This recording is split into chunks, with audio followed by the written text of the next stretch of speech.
ती घटना झाली त्याबद्दल तुमचं काय मत आहे आणि या पाठीमागे कोणाचा हात होऊ शकतो असं वाटतं तुम्हाला?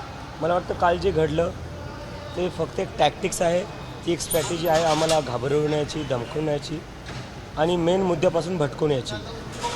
तर मला वाटतं अशा हल्ल्यावर मी काही बोललो नाही पाहिजे, कारण की आम्ही आमच्या मुद्द्यावरनं भटकणार नाही आहे.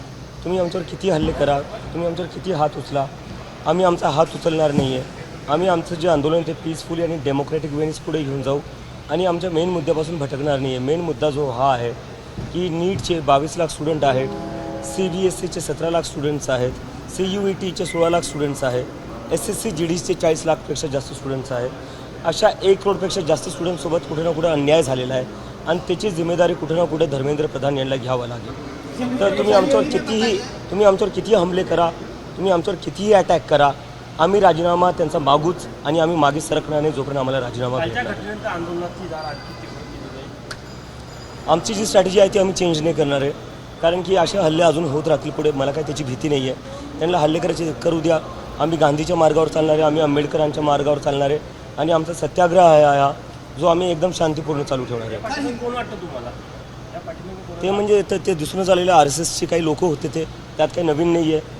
जेव्हा कोणी या सरकारविरोधात बोलतात किंवा त्यांच्या विचारधारेविरुद्ध बोलतात ते लोक असेच हल्ले करतात, काही नवीन नाही याच्यात. तुम्हाला असं वाटतं का तुमचा आवाज दाबण्याचा प्रयत्न होत आहे? RSSशी संबंध आहे असं तुमच्यावरही बरेचदा आरोप झालेला काय आहे. तुमच्यावरही आरोप झालेला आहे का तुम्ही RSSशी संबंध आहे, पंतप्रधानांची भेट झाली? म्हणून काल माझ्यावर हल्ला केला का?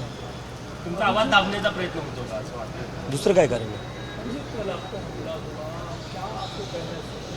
नहीं, मुझे ये लग रहा है ये जो कल मेरे ऊपर हमला हुआ ये मुद्दे से भटकाने की एक कोशिश है, ये आवाज़ दबाने की कोशिश है स्टूडेंट्स की. तो इस पर हमें ज़्यादा कुछ करना नहीं चाहिए. हम हमारे मुद्दे पर टिके रहेंगे, चाहिए कितने भी हमले कर ले, कितना भी हमारे ऊपर हाथ उठा ले, हम अपना हाथ नहीं उठाएंगे. हम अम्बेडकर और गांधी के रास्ते पर चलेंगे और जो 1 करोड़ स्टूडेंट्स हैं हम उनके लिए न्याय मांगते रहेंगे. हम उस डिमांड जो हमारी डिमांड है कि धर्मेंद्र प्रधान को रिज़ाइन करना पड़ेगा. 6 से 7 बच्चों ने सुसाइड करी है, 1 करोड़ से ज़्यादा बच्चों के साथ अन्याय हुआ है, उसकी उन्हें जिम्मेदारी लेनी पड़ेगी. हम पर हमले करने की जगह, हम पर हाथ उठाने की जगह आप अपना काम ठीक से करिए. हमें ये आंदोलन करने की जरूरत नहीं पड़ेगी. Thank you. ABP माझा, उघडा डोळे बघा नीट.